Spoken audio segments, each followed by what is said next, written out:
Hello ladies, अस्सलाम वालेकुम। कैसे हो आप सब लोग? उम्मीद करती हूँ आप सब लोग खैर आफियत से होंगे एंड मेरे चैनल को भी सब्सक्राइब कर लिए होंगे। तो आज के व्लॉग की शुरुआत हो रही है सुबह 6 बजे से। साउल अमित का ब्रेकफास्ट रेडी करने का था एंड टिफ़िन भी रेडी करने का था। तो आज मैं उन्हें ब्रेकफास्ट में एंड टिफ़िन में अंडा पराठा देने वाली हूँ।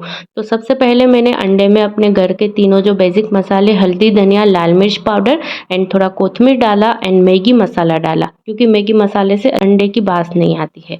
तो वो डालकर मैंने उसको सबसे पहले एक रोटी बना दी, आधा अंडा बना दिया ब्रेकफास्ट करने के लिए, क्योंकि साउल अमित की पहले से मैंने आदत डाली है ब्रेकफास्ट करके स्कूल भेजने की। वो मैं जैसे कुछ भी दूध है वो पिलाकर या फिर चोकोस खिलाकर ऐसे मैं नहीं उसको भेजती, पहले से ही आधा रोटी एक रोटी उसको बना देती हूँ एंड साथ में जो भी उसको खाना रहता है वो मैं साथ में बना देती हूँ। तो वो प्रॉपर ब्रेकफास्ट करके ही जाता है एंड साथ में पहले छोटा था तो कुछ भी स्नैक्स देती थी, लेकिन अभी तो सब्जी रोटी ही अलाउड है स्कूल में। तो वैसे मैं उनको आज अंडा पराठा दे रही हूँ। स्कूल में तो अलाउड नहीं होता नॉनवेज, लेकिन अंडा पराठा में उसको अंदर में अंडा डाल के दे देती हूँ तो पता नहीं चलता, जैसे आलू के पराठे की तरह। तो वो मैंने उनको रेडी कर दिया था, उसका पानी का बोतल भी रेडी कर दिया था एंड लंच बॉक्स भी रेडी हो गया था एंड अब उसकी बस भी आ गई थी, 6:30 बज गए थे एंड वो चले गए थे। उसके बाद थोड़ी देर मैंने आराम किया, फिर 7:30-8 बजे हम दोनों का ब्रेकफास्ट रेडी किया। तो मैंने हम दोनों के ब्रेकफास्ट में मेरे हस्बैंड को चाय पराठा बना दिया था एंड मेरे लिए मैं पोहा बनाने वाली थी। तो एंड मेरे लिए मैंने पोहा के साथ अदरक वाली चाय बनाने वाली थी, क्योंकि मुझे पोहा के साथ अदरक वाली चाय, वैसे भी मुझे अदरक वाली चाय एंड गुड़ वाली चाय पसंद है। मैं तो ज़्यादातर अदरक एंड गुड़ वाली चाय पीती हूँ, शक्कर वाली नहीं पीती हूँ। तो मेरे हस्बैंड को मैंने शक्कर वाली चाय बना दी थी एंड पराठे बना दिए थे एंड मैंने अपने लिए पोहा बनाया था एंड अदरक एंड गुड़ वाली चाय बनाई थी। आप लोग कभी अदरक या गुड़ वाली चाय पीते हो या नहीं मुझे बताना। एंड मैं तो टी लवर हूँ, तो मैं चाय बहुत ज़्यादा पीती हूँ। तो मैं इसलिए गुड़ वाली पीती हूँ, क्योंकि शुगर अपने हेल्थ के लिए अच्छी नहीं है। तो ज़्यादा अगर चाय पीती हूँ तो ज़्यादा फिर शुगर वाली चाय अच्छी नहीं होती, इसलिए मैं गुड़ वाली चाय पीती हूँ। एंड दस्तरखान हमारा अच्छे से रेडी हो गया था प्रॉपर ब्रेकफास्ट के लिए एंड उसके बाद फिर मैंने रूम क्लीन कर लिया, झाड़ू पोछे कर लिए एंड उसके बाद मैं आ गई थी किचन में। तो किचन का प्लेटफॉर्म सबसे पहले क्लीन कर लिया था एंड आज फ्राइडे का रूटीन था, आज जुम्मे का दिन था एंड साउल अमीद आज जल्दी आ गए थे। वैसे तो 3 बजे आते हैं, लेकिन आज उनके स्कूल में जल्दी छुट्टी हो गई थी। तो आज का जो व्लॉग है वो फ्राइडे रूटीन का है। तो उसके बाद मैं किचन में आ गई थी। किचन का प्लेटफॉर्म मैंने सबसे पहले क्लीन कर लिया था, झाड़ू पोछे भी हो गए थे, क्योंकि मैड अभी नहीं आती तो झाड़ू पोछे भी मुझे करने पड़ते हैं एंड बर्तन भी मुझे धोने पड़ते हैं। तो नाश्ता करके सबसे पहले मैंने बर्तन भी धो लिए थे, झाड़ू पोछे भी कर लिए थे एंड घर की पूरी क्लीनिंग भी हो गई थी एंड उसके बाद किचन में आ गई थी, किचन का प्लेटफॉर्म क्लीन कर लिया एंड उसके बाद अब मैं खाना बनाने की तैयारी कर रही थी। आज मैं खाने में खौसा बनाने वाली थी। ये जो खौसा है ना वो मेमन की डिश है। मेमन लोग, जितने भी मेमन लेडीज़ मेरी वीडियो देख रहे होंगे उन्हें पता होगा कि मेमन लोगों का खौसा बहुत फेवरेट होता है। खौसा मेरी भी फेवरेट डिश है, तो फिर मैंने सोचा कि चलो आज फ्राइडे है तो बना लेते हैं। तो खौसे में गोश्त का सालन एंड कढ़ी दोनों चाहिए। तो मैंने प्याज काट ली थी, प्याज को भुनने के लिए रख दिया था। जैसे अपना गोश्त का सालन नॉर्मल बनाते हैं वैसे ही गोश्त का सालन बनाऊंगी एंड प्याज जब गोल्डन ब्राउन हो जाएगी तो उसमें गोश्त डाल देंगे, लहसुन अदरक का पेस्ट, टमाटर पीसे हुए, हल्दी, धनिया, लाल मिर्च, गरम मसाला, ये सब डाल देंगे एंड साथ में तेल ख़त्म हो गया था तो वो भी मैंने डिब्बे से भर लिया एंड साथ में मैंने आलू को भी फ्राई कर लिए थे एंड एक साइड कढ़ी भी रख दी थी बनने के लिए। तो कढ़ी भी बन रही थी, आलू भी फ्राई हो गए थे एंड सालन भी बन रहा था। कढ़ी रेडी हो गई थी तो उसमें मैंने बघार डाल दिया था, राई, कड़ी पत्ता, जीरा एंड लहसुन का। तो बघार डाल दिया था एंड कढ़ी रेडी हो गई थी एंड जो गोश्त का सालन था वो भुन रही थी। मेरे हस्बैंड को एंड मेरे बेटे को कढ़ी नहीं पसंद है, सिर्फ मैं अपने लिए थोड़ी सी ही बनाती हूँ, क्योंकि खौसे में कढ़ी के बिना कोई टेस्टी नहीं होता।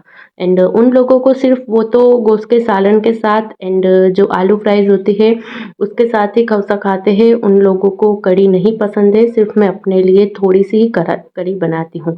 मुझे ऐसा लगता है कि खौसे की जान ही कड़ी होती है, उनके बिना खौसा अधूरा है, लेकिन वो लोगों को नहीं पसंद। साथ में मैंने अंडे भी बॉईल किए थे। एंड जो मेमन लोग बनाते हैं खौसा, तो हर कोई उसमें बनाते हैं बिरिस्ता। तो हम लोगों को बिरिस्ता नहीं पसंद, इसलिए मैं नहीं बनाती। पुदीना भी होता है साथ में, तो पुदीना भी मेरे हस्बैंड नहीं लेते। सिर्फ मैं अपने लिए कोथमीर पुदीना रखती हूँ। एंड अंडा तो सबके लिए बॉईल करती हूँ एंड आलू को भी फ्राइज करती हूँ, वो लोग खाते हैं। लेकिन फिर मेमन लोग बोलेंगे, मेरे वीडियो के नीचे कमेंट्स करेंगे कि मेमन स्टाइल जो खौसा होता है उसमें तो बेरिस्ता भी होता है, पुदीना भी होता है, आपके इसमें क्यों नहीं था? सिर्फ 2 ही चीज़ें थी, 3 ही चीज़ें थी। तो उसके लिए मैं आपको पहले ही बता दूँ कि मेरे हस्बैंड नहीं खाते हैं, जो वो खाते हैं वो ही मैं बनाती हूँ। एंड मेरे अपने लिए फिर मैं बना लेती हूँ जो मुझे चाहिए वो। तो खौसे को भी मैंने बॉईल कर लिया था, नूडल्स के पैकेट 2 मैंने मंगवा लिए थे। एंड उसको मैंने बॉईल कर लिया था, उसके ऊपर ठंडा पानी डाल दिया था। एंड रेडी हो गया था, सारा काम-काज भी हो गया था, रूम भी क्लीन हो गया था एंड सब कुछ हो गया था। बर्तन भी धुल दिए थे एंड खाना भी बन गया था। आज फ्राइडे था लेकिन मैं जल्दी उठ गई थी, तो मेरा जल्दी काम हो गया था एंड खाना भी जल्दी बन गया था। उसके बाद अगले दिन मैंने जो कपड़े धोए थे वो मैं ले रही थी एंड कपड़े की घड़ी कर लूँगी। एंड जल्दी उठ जाते हैं तो काम भी जल्दी हो जाता है, खाना भी जल्दी बन जाता है एंड हाथ से भी काम करने का अगर होता है, मेड नहीं भी होती तो भी जल्दी हो जाता है, क्योंकि जल्दी उठ जाने से हमारा काम भी बहुत जल्दी आसान हो जाता है। तो सारे कपड़े लेकर मैंने उसको फोल्ड भी कर दिए थे एंड साहुल अमित भी जुम्मा की नमाज़ पढ़ के आ गए थे। एंड उसके बाद फिर मैंने दस्तरख़्वान लगाया, दस्तरख़्वान रेडी कर रही थी। मेरे वीडियोज़ आप लोगों को कैसे लगते हैं प्लीज़ आप लोग मुझे ज़रूर बताइएगा, क्योंकि मुझे मोटिवेशन मिलता है और वीडियोज़ बनाने के लिए। एंड अगर मेरी कोई गलती होती है तो भी मुझे आप बताया करें, क्योंकि उससे मुझे सीखने को मिलेगा। दस्तरख़्वान रेडी हो गया था एंड हम लोगों ने खाना खा लिया था। खाना खाने के बाद थोड़ी देर मैंने अपना एडिटिंग का काम किया एंड ये इवनिंग की क्लिप्स है। मैं मार्केट जा रही थी कुछ ग्रोसरी शॉपिंग के लिए एंड कुछ वेजिटेबल्स भी मुझे चाहिए थे, तो उसके लिए मैं बाहर जा रही थी मार्केट में। क्योंकि आज मौसम अच्छा था, बारिश नहीं थी, वरना तो रोज़ बारिश ही रहती है। तो आज बारिश नहीं थी तो फिर मैंने सोचा कि मार्केट होके आते हैं। तो मार्केट से फिर मैं आ गई थी, वहाँ की क्लिप्स मैंने नहीं ली थी क्योंकि मुझे अच्छा नहीं लगता है वहाँ पे मार्केट में क्लिप्स लेना। मार्केट से मैं आ गई थी एंड फिर थोड़ी देर मैंने नीचे अपने हस्बैंड के पास बैठी थी उनकी शॉप की में। एंड वहाँ पे मैंने चिप्स वगैरह खाई एंड उसके बाद मैं ऊपर आ गई थी, मगरिब की नमाज़ ऊपर आके पढ़ी एंड अब मैं उसके बाद रात के लिए मैकरोनी बना रही थी। आप लोग ऐसा मत सोचना कि दोपहर को नूडल्स बनाया, रात को मैकरोनी, तो ऐसा नहीं है, क्योंकि सुबह साहुल अमित को मुझे मैकरोनी देने का था, तो इसके लिए मैंने रात को बना रही थी। एंड नूडल्स थोड़े बहुत पड़े थे, साथ में मैंने अपने हस्बैंड को चाय पराठा भी बना दिया था एंड मैकरोनी भी बना रही थी।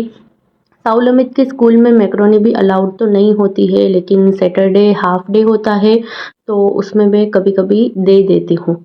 मैकरोनी को मैंने बिल्कुल देसी स्टाइल में बनाया था। मैंने टमाटर को पीस लिए थे, उसमें अपने घर के जो बेसिक मसाले 3 होते हैं वो डाले एंड मैगी मसाला डाला, पास्ता का मसाला डाला, थोड़ा शेज़वान चटनी एंड केचप डालकर उसको मैंने जो बॉइल्ड मैकरोनी थी वो डाल दी एंड ऊपर से बहुत सारा चीज़ डाला, क्योंकि साहुल अमित को बहुत चीज़ पसंद है। एंड सुबह भी वो जब टिफ़िन में भी मैकरोनी लेके जाएगा उसके ऊपर भी वो बोलेगा कि चीज़ डालकर और एक्स्ट्रा का दीजिए। ये देसी सिंपल मैकरोनी बहुत अच्छी बनती है, आप भी एक बार ट्राई कीजिए। चलो अब वीडियो को यहाँ पर एंड करती हूँ। तो आज का फ्राइडे वाला रूटीन आपको कैसा लगा मुझे ज़रूर बताना एंड अगर वीडियो पसंद आया है तो लाइक शेयर सब्सक्राइब करना ना भूलें। चलो मिलते हैं अब नेक्स्ट व्लॉग में, तब तक के लिए अल्लाह हाफिज़।